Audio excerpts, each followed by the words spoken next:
I have replayed that sentence so many times since it happened that I've started to lose the original shape of it. The way a word stops sounding like a word if you say it enough times in a row. I joked, "She's my fiancée," to a stranger behind a furniture counter on a Sunday afternoon because it was easy and harmless and the kind of thing you say without thinking. And Maren went quiet in a way I'd never heard her go quiet before. And a few seconds later, when the stranger had walked away to get change, she said 4 words so softly I almost missed them. I wish that were true.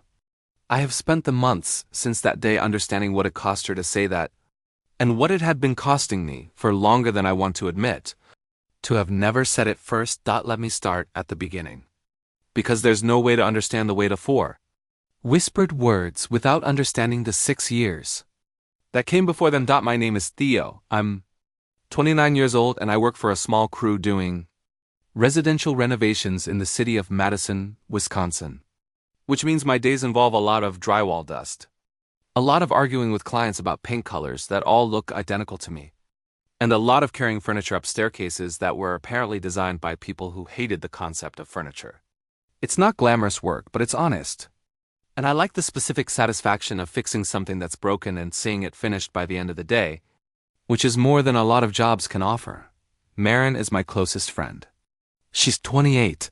Works as an event planner for a company that does corporate parties and private dinners for people with more money than time, and she has the rare ability to walk into an empty room and immediately see what it could become. We met almost 6 years ago at a mutual friend's going-away party, both of us stranded near the snack table when the music got too loud for actual conversation. I remember she was telling a confused-looking houseplant on the windowsill that it was positioned wrong for its light needs, with the complete seriousness of someone genuinely concerned for the plant's well-being. I asked if the plant seemed receptive to constructive criticism. She said plants had excellent poker faces and you could never really tell. That was the beginning of everything, though neither of us knew it at the time. 6 years of friendship with Maren looked like this. Phone calls. Most nights that started as a quick check-in and somehow became an hour. A standing Sunday morning routine. Coffee, then whatever errand needed doing, then usually lunch somewhere cheap and good. We had survived 2 of her apartment moves.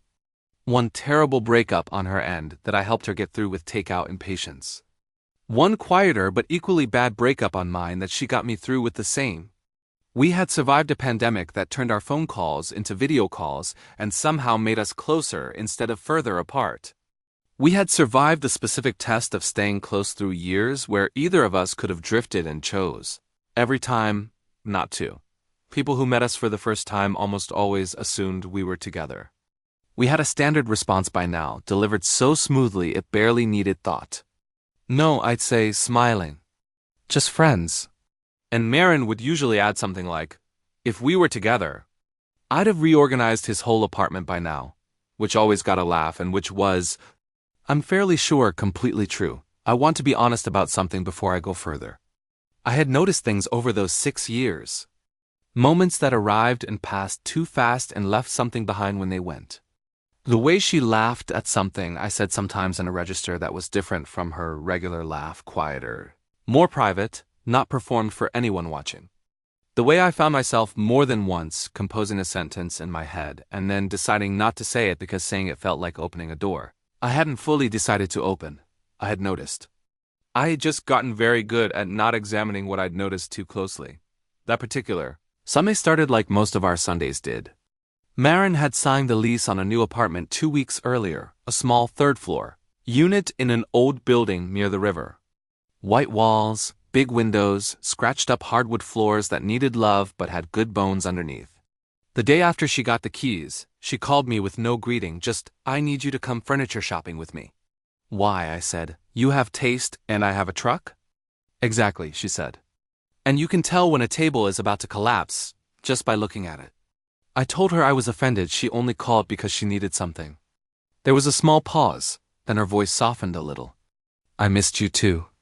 The truck just helps. So that Sunday morning I picked her up, and we drove out to a big second-hand furniture warehouse on the edge of town. The kind of place with rows and rows of mismatched pieces that all have history baked into them. Maren moved through the aisles like she was conducting something, picking out a floor lamp with a mossy green shade. A solid oak coffee table with honest scratches across the top. 2 dining chairs that didn't match each other but somehow worked. A small cabinet with brass pulls gone slightly tarnished. And a tall bookshelf, she declared, with total confidence. Had soul. I mostly trailed behind, pushing the cart, and trying not to grunt audibly every time we lifted something. When she pointed at a bright yellow armchair, I frowned at it on instinct. "That chair's wobbly," I said. She turned, immediately defensive. "You only hate it because it's yellow." "I hate it because the legs sound like they're confessing to a crime every time someone sits in it." She laughed. Loud and sudden, and for a second the whole warehouse felt warmer because of a dot at the checkout counter. The woman working it. 50s. Kind eyes, the relaxed manner of someone who has worked retail long enough to have genuinely stopped caring what anyone thinks, looked between the two of us and smiled. "Your wife has excellent taste," she said to me. I didn't think about it. I just answered the way you answer any easy assumption from a stranger. "Yeah," I said, grinning. "She always wins the arguments about furniture." The woman chuckled. I chuckled. But Maren went very still beside me. Her face flushed deep red, not the light. Easy kind of blush, real color, the kind that takes a moment to fade. She looked down at the receipt like it had suddenly become the most fascinating document she'd ever encountered, then turned her face slightly away from me. When the woman walked off to get change, Maren spoke. So quietly I almost missed it entirely. "I wish that wasn't a joke." I froze with my hand still resting on the cart handle. I didn't say anything because in that moment I genuinely didn't have anything to say. We loaded everything into the truck in near silence. On the drive back to her new apartment, she stared out the passenger window for a long stretch of road. I tried to lighten it. "Hey," I said, glancing over, "my wife's been awfully quiet today." She didn't look at me. Her voice came out low and tight. "Don't call me that if you're only joking." My fingers tightened on the wheel. The air in the cab changed in an instant. The way weather changes, no warning, just suddenly different. "Maren, I know," she cut in. "I know you were just joking." She said it like she was trying to convince herself it was true. We carried everything up 3 flights of stairs when we got to her building. And the rest of the afternoon went into putting the apartment together. I drilled. She handed me screws and corrected my angles with the precision of someone who had spent years making sure every detail of an event was perfect down to the millimeter. When I finished hanging the bookshelf, she stood back, arms crossed, and announced it was crooked. "It's not crooked," I said. "Theo, I plan events for extremely particular, extremely rich people. I know crooked when I see it." I checked it with a level. The bubble was off-center. She gave me that small, satisfied smirk she gets when she's right and knows it.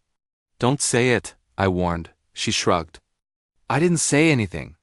Your face is holding a press conference." That made me laugh. And for a little while the strange tension from the store faded into the background of hammering and laughing and the smell of new sawdust. By evening, the apartment had a shape to it. The mossy green lamp glowed warm in the corner. The oak coffee table sat in the middle of the room, looking like it had always belonged there. The bookshelf stood straight against the wall, finally. A new rug softened the hard floor underneath. It looked like her, warm, a little chaotic, full of personality, and prettier than she ever gave herself credit for being. We sat on the floor eating pizza straight from the box because the chairs were still dusty from the warehouse. Maren looked around slowly, then said very quietly, "Thank you." I tried to keep it light. "For the truck?" She kept looking at the room. Her voice dropped lower. "For being here." The words were small, but they landed with weight. I remembered the way she'd whispered in the store. I wanted to ask what she'd really meant by "I wish that wasn't a joke." I wanted to ask if she felt the same shift I had been starting to feel, the one that made my chest tighten every time she smiled at something I said. But before I could get a word out, my phone buzzed. My crew lead texting about an early start the next morning. The moments slipped away the way moments do when you let them. I drove home that night with the windows down, city lights blurring past, a strange heavy feeling sitting in my stomach, like I had walked past an open door without realizing it was there. And now, for the first time in 6 years, I wasn't sure if I would ever get another chance to step through it. The next few days were quiet in a way that felt wrong. Maren had always been the kind of person who filled my phone with random Things, a photo of a strange plant she saw on her commute. A meme about ugly apartment listings. A message at 2 in the morning asking if I thought her new curtains should be cream or gray. Sometimes she'd just text to scold me for owning exactly one blanket. Like it was a personal moral failing. But after the furniture trip, her replies shrank down to almost nothing. I texted her on Monday afternoon. Did the lamp survive the night? 4 hours later, still alive. Tuesday I tried again. Has the bookshelf crushed you yet? A no would have been fine, she wrote back. One word answer, no period, no emoji, nothing that sounded like her at all. I sat in my truck during lunch break, grease still on my fingers, staring at my phone for a long time after that. I kept replaying the checkout counter. The way her face had flushed. The way she'd whispered, I wish that wasn't a joke. The way, on the drive home, her voice had gone cold and tight when she told me not to call her, that if I was only joking, I had meant it as a throwaway comment to a stranger. But maybe to her it hadn't felt throwaway at all. Maybe it had touched something she'd been quietly carrying for a long time, and I had brushed past it like it was nothing. By Friday night, the guilt had settled into something heavier.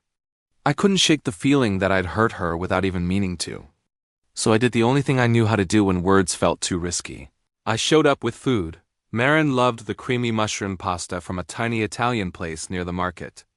I picked up 2 orders, added garlic bread, grabbed the peach iced tea she always drank when she was tired. I told myself I wasn't going there to confess anything dramatic. I just wanted to hand her dinner, apologize for making her feel like a joke, and maybe, if I found the nerve, tell her that calling her my fiancée had felt strangely easy. Too easy. Like something my brain had already accepted without checking with me first. I stood outside, her door with the paper bag in my hands, and knocked twice. She opened it wearing a loose beige sweater, hair in a messy bun. Her eyes widened a little when she saw me. Theo? I lifted the bag like a peace offering. Brought pasta. Your favorite. Before she could respond, a man's voice came from inside. Maren, who is it? I looked past her shoulder. A guy was rising from the couch, mid-30s, clean white button-down, an expensive watch catching the light from the new lamp we'd hung together. He looked like the kind of man who had never carried a bookshelf up 3 flights of stairs in his entire life. Maren hesitated half a second, then turned back to me with an expression I couldn't quite read. This is Julian, she said, her voice a little too bright. My new boyfriend. The bag suddenly felt much heavier in my hand. New boyfriend? I repeated because my brain needed an extra second to process it. She avoided my eyes. Yeah, we reconnected recently. Julian came over with the smooth, polished smile of someone who's used to being liked instantly. He looked me up and down quickly, my work shirt still dusty, small fresh cuts on my hands from earlier that week. Scuffed boots, a cheap paper bag of takeout. He extended a hand anyway. Theo, right? Maren mentioned you helped set up the place. I shook it. His grip was firm but brief. Yeah, that's me. He glanced at the bag. You brought dinner, thoughtful, but I was actually about to take Maren out tonight. Maren looked at me like she wanted to say something and then didn't. I set the bag on the small table by the door. Kept my voice even. No problem. It'll keep. I should have left right then. But Julian looked around the apartment and said something that made me stop moving. This place is cute, he said, but Maren really deserves somewhere better than this. Her eyebrows pulled together slightly. Julian softened his tone, turning to her. I just mean you deserve a nicer, safer neighborhood. I know someone in real estate with a townhouse in the hills. Great price, good terms. If you're open to it, I could help with the paperwork. I turned to face him directly. She just moved in here. He smiled at me the way you smile at a child who doesn't understand how the world works. I know. Sometimes people settle for temporary places because they don't realize they can have better. The words sounded caring on the surface, but I watched the way. Maren's eyes flicked around the room we'd spent the whole afternoon building together. The lamp she picked. The bookshelf I'd fought to hang straight. The rug she'd chosen because the colors felt right to her. Julian was making all of it sound small without even seeming to try. I kept my voice level. What's the contract situation on that place? Whose name's it under? What's the interest rate? Is the deposit refundable if it falls through? His smile tightened just a fraction. You in real estate too? No, I said. I fix houses. I know enough to get cautious when someone drops great price through a friend into casual conversation.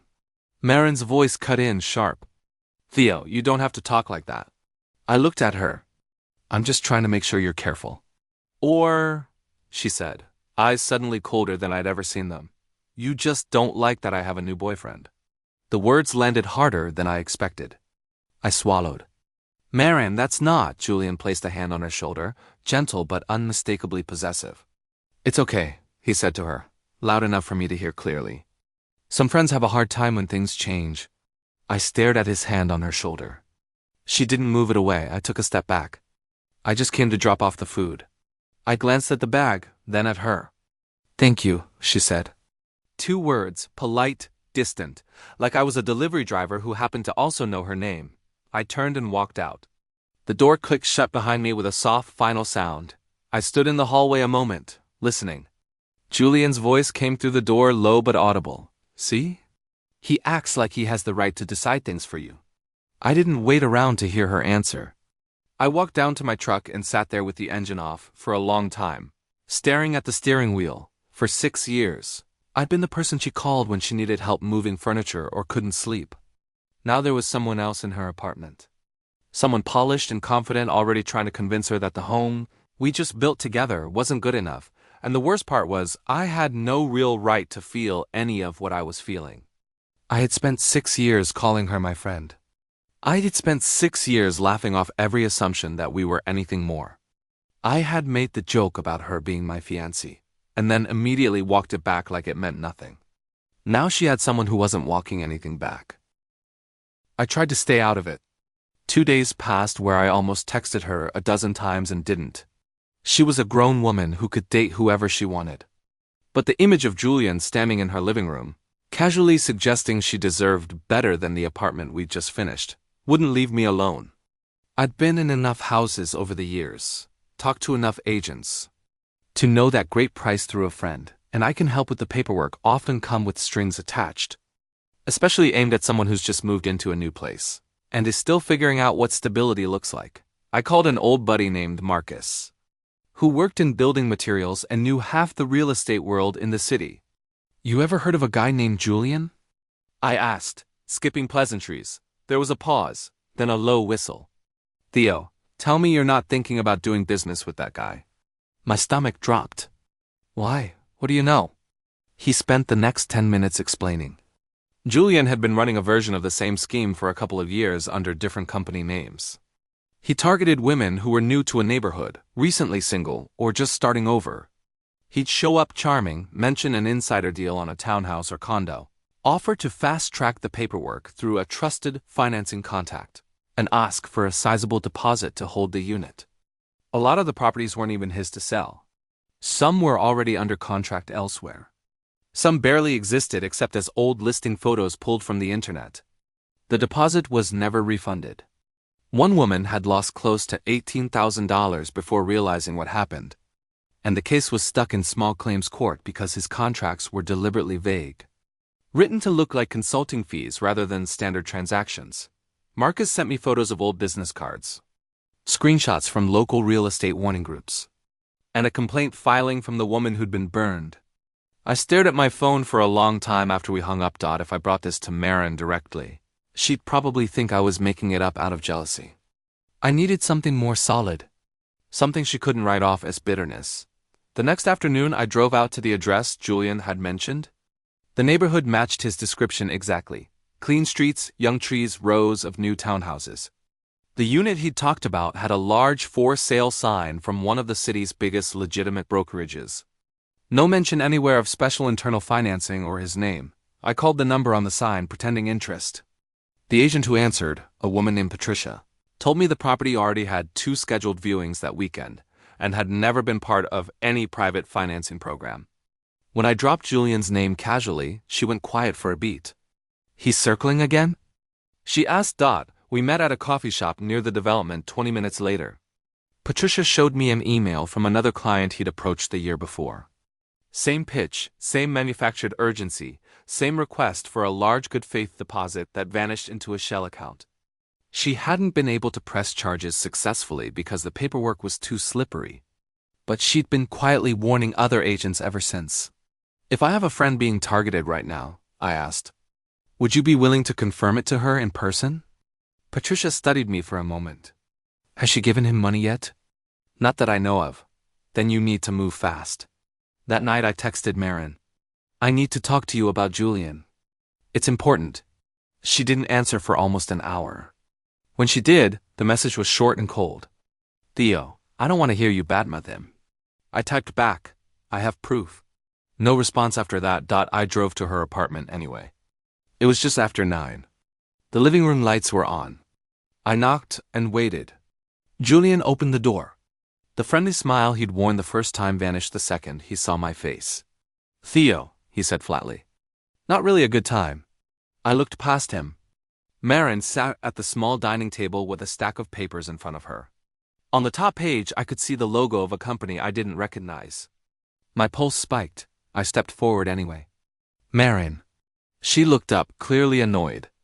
Theo, you can't just keep showing up like this. I ignored Julian completely and kept my eyes on her. Did you sign anything yet? Julian's voice turned icy. You need to leave. I held my ground. Maren, have you transferred any money? She stood, voice tight. That's none of your business. I know, I said. But if you haven't, you need to stop right now. Julian laughed, short and sharp. He's jealous.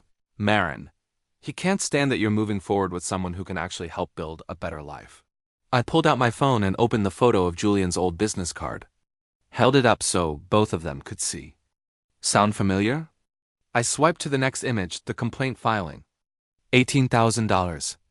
The house wasn't even his to sell. His voice came fast and smooth. That was a civil matter that's already been resolved. I hit play on the recording I'd made of my conversation with Patricia. Her voice filled the apartment, clear and calm, confirming the townhouse had never been connected to any special financing program run by Julian, and that she'd seen him use the same approach on multiple women who were new to the city. Maren went pale.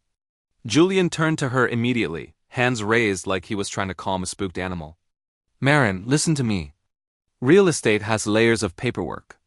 He's pulling pieces out of context. I set the printed documents on the table. Then call Patricia right now.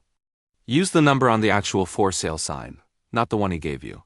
The room went very still. Maren looked at Julian, then at the papers, then back at him. Do it. He didn't move. That was all the answer she needed. She stepped back from the table. Her voice came out quiet but shaking. Julian?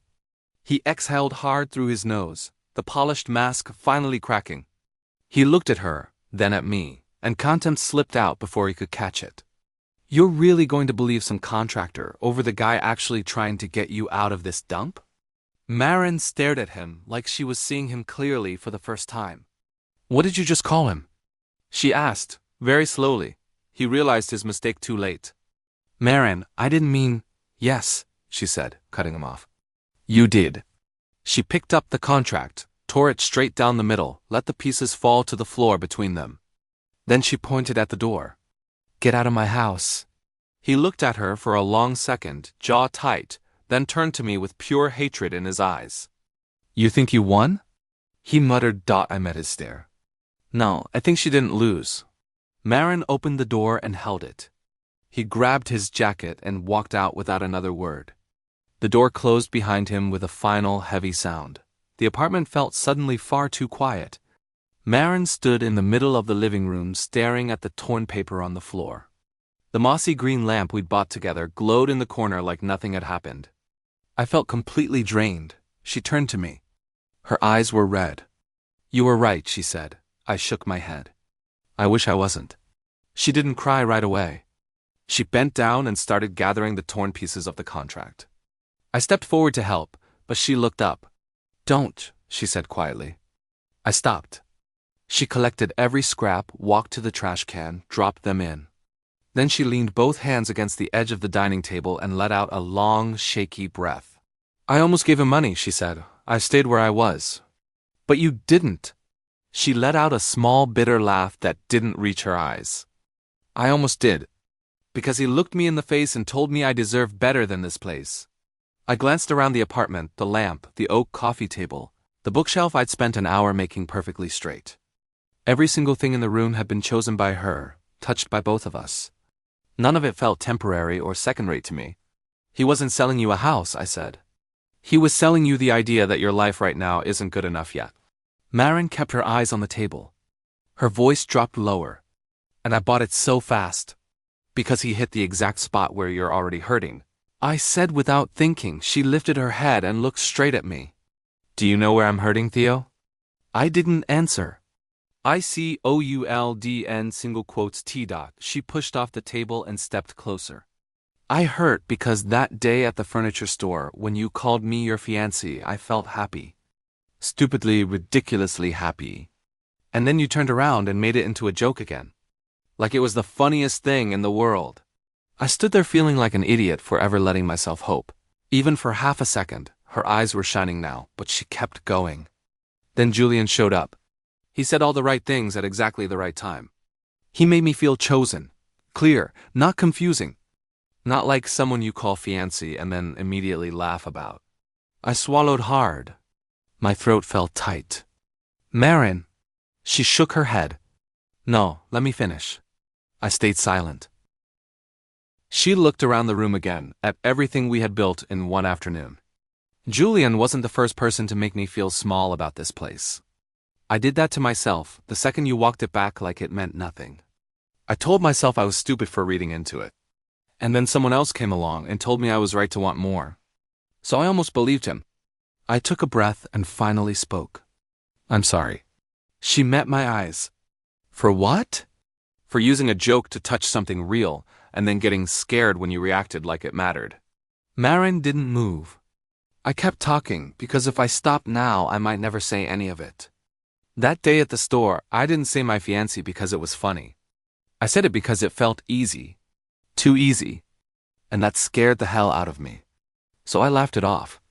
I told myself we were just friends, like we've been telling everyone for 6 years. But the truth is I've been lying to myself longer than that. She took another small step forward. I don't want to be the guy you only call when you need help hanging something or when you can't sleep. I said. I don't want to be the spare key holder. I don't want to stand on the outside of your life pretending that's enough. My voice dropped lower. I want to be the person you call when this apartment breaks and when nothing is broken at all. I want to eat cold pasta on the floor with you and argue about lamp colors and carry bookshelves up 3 flights of stairs and still get yelled at when I hang them crooked. I want to be able to call you my fiancé one day without having to say it was just a joke afterward. Maren's eyes were full now. One tear slipped down her cheek, but she didn't wipe it away. You're really slow, Theo, she whispered. I nodded. I know. She let out a shaky breath that was almost a laugh. Slow enough that I almost bought a house from a scam artist. That's a special kind of slow. I'm embarrassed for both of us, I admitted. A small wet smile appeared on her face. She stepped closer until there was almost no space left between us, then rested her forehead against my chest. Right over my heart. I still hate that you were right about him, she murmured. I lifted my arms slowly and wrapped them around her. Not tight, just enough to hold her there. I hate that I was right too. We stood like that for a long minute. The only sound was the quiet hum of the lamp and distant traffic outside. After a while, she spoke into my shirt. Is the pasta still good? I smiled against her hair. Probably cold by now. I'm hungry. I can heat it up. She pulled back just enough to look at me, eyes still a little red but clearer now. And you're not fixing anything else tonight. I glanced toward the window where one of the curtains was slightly crooked. Unfortunately, I already noticed the curtain rod is off by half an inch. Theo, I raised both hands in surrender. Okay, no fixing. I swear. She let out a real laugh, small but genuine, and leaned back into my chest. For the first time since that day at the furniture store, the air between us didn't feel full of things we were both too scared to say. We still had a long way to go. She was still hurt. I was still the idiot who'd taken 6 years to figure out what he wanted. But standing there in her half-finished apartment, holding her while the pasta got cold on the counter, I finally felt like we were on the same side of the door, instead of standing on opposite sides of it, and that was enough for tonight. Maren filed a report the next morning. Patricia sent over everything she had. Marcus added what he knew from the real estate community. 2 other women who'd been targeted by Julian came forward after hearing what happened. He didn't vanish overnight, but the net around him started tightening. His usual escape routes finally being watched. Maren didn't cry much after that. She just got quiet for a while, not because she missed him, but because when someone lies to you that smoothly, it makes you question every choice you've made. She kept saying she felt stupid for almost falling for it. I kept telling her she wasn't stupid, just tired and lonely, and he'd known exactly which buttons to push. She didn't believe me at first, so I stayed. Not with big speeches, just quietly present. I replaced the lock on her front door with something stronger. I installed a simple doorbell camera.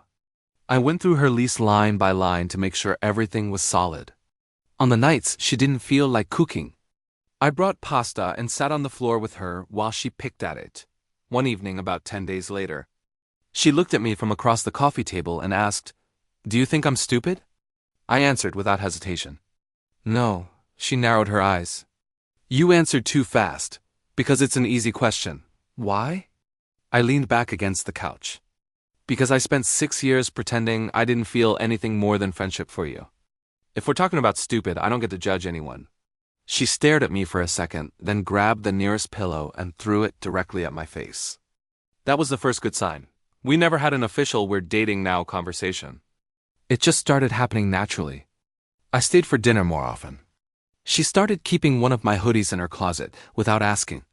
I got my own mug in her kitchen that said "World's Okayest Handyman" in sarcastic lettering she'd bought as a joke. She changed my name in her phone from Theo Fix Stuff to Theo Do Not Hang Curtains without asking. I saw it one night and complained it was too long. She shrugged. "It's legally binding." A month later, we went back to the same secondhand furniture store. Maren needed 2 more dining chairs. On the drive there, I told her, "I promise I won't say anything stupid this time." She glanced over. "I'm recording this for evidence." The same woman was working the counter. When she saw us walk in together, she smiled wide. "Well, look who's back. The green lamp couple." Maren turned to me immediately, one eyebrow raised, waiting to see what I'd do. My heart beat a little harder. Last time I'd used the word fiancé like a shield. This time I didn't want to hide behind anything. I looked at the woman and said calmly, "Not yet." Maren went very still beside me. I reached over and took her hand. "But I'm working on earning the right to say it without making her mad." The woman laughed, warm and loud. Maren's cheeks turned pink, but she didn't look away this time. She squeezed my hand under the bright store lights. On the way home, we picked 2 solid wooden chairs, one with a small scratch and one with a loose leg. I carried them up the stairs while she held the door. Back in the apartment, I got my tools out and started fixing the wobbly leg while she sat on the floor, next to me eating cookies and supervising like a very strict site manager. I tightened the last screw and tested the chair. "This one's solid now." Maren watched me with that small, knowing smile she gets when she's about to say something that will make me roll my eyes. "You always say that," she said. "You think everything broken can be fixed." I looked up at her. "Not everything. But the things worth keeping, yeah. Those are worth trying for." She didn't answer right away. She just set the cookie down, stood up, and walked over. Then she leaned down and kissed me. It was soft and slow, tasting like chocolate and the quiet kind of certainty that had taken us way too long to reach. When she pulled back, she stayed close, forehead resting against mine. "Until you get a ring," she whispered. I smiled. "Noted. Technical specifications received." She laughed, the sound filling the small apartment like warm light. I looked around at the space we built together, the slightly crooked bookshelf, the mossy green lamp, the 2 mismatched chairs, the rug we'd argued about for 20 minutes. Julian had once called this place not good enough. But standing there with Maren's hands still in mine and the evening light coming through the windows, I knew the truth. This wasn't a temporary apartment. It was the place where we had almost lost each other and then finally told the truth. It was the place where a badly timed joke, a scam artist, and 6 years of pretending had all collided and somehow turned into something real. Some love stories start with fireworks and perfect timing. Ours started with me calling her my fiancée as a joke, her going quiet like she'd been waiting to hear it, and me being too slow to understand what my own heart had already decided. But we got here anyway, and that was more than enough.